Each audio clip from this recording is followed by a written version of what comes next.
Bonjour, bienvenue sur votre chaîne préférée Akhbar El Bled.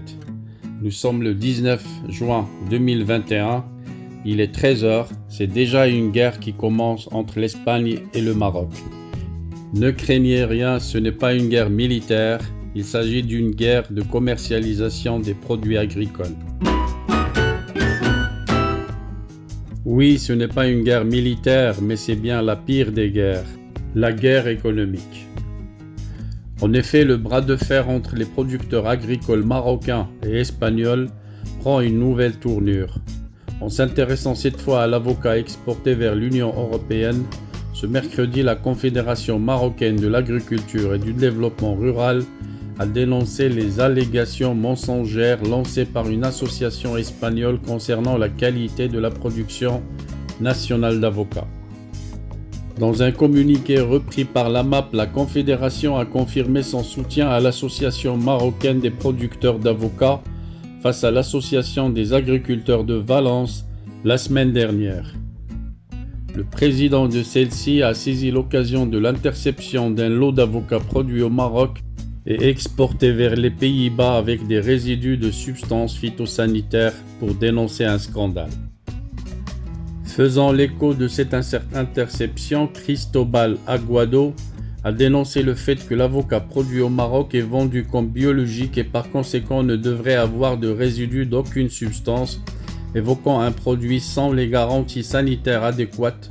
Il a ajouté qu'il s'agit d'une arnaque à tous les niveaux, tant les producteurs, car il s'agit d'une concurrence déloyale pour que les consommateurs qui sont l'objet de tromperies avant d'appeler à des contrôles phytosanitaires rigoureux. Dans sa réponse, la Comader a assuré que l'avocat marocain bénéficie d'un fort engouement du marché communautaire européen qui représente 90% des exportations, notamment du fait de son excellente qualité gustative ainsi que du transit time de courte durée qui permet de conserver la fraîcheur et la qualité du produit.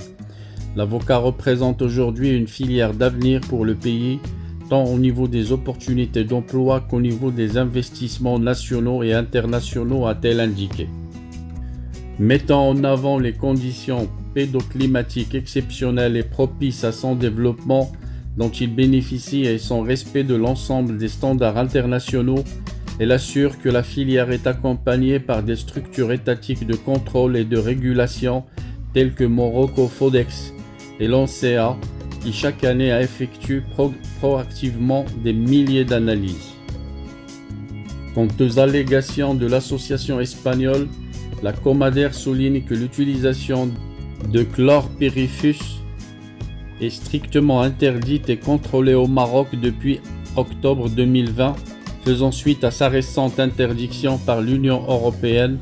L'ONCA assure ainsi, en coopération avec ses correspondants européens, un alignement et une mise à jour régulière des standards sanitaires marocains sur les normes internationales, ajoute le communiqué qui évoque des démarches hostiles et sans fondement contre les produits marocains.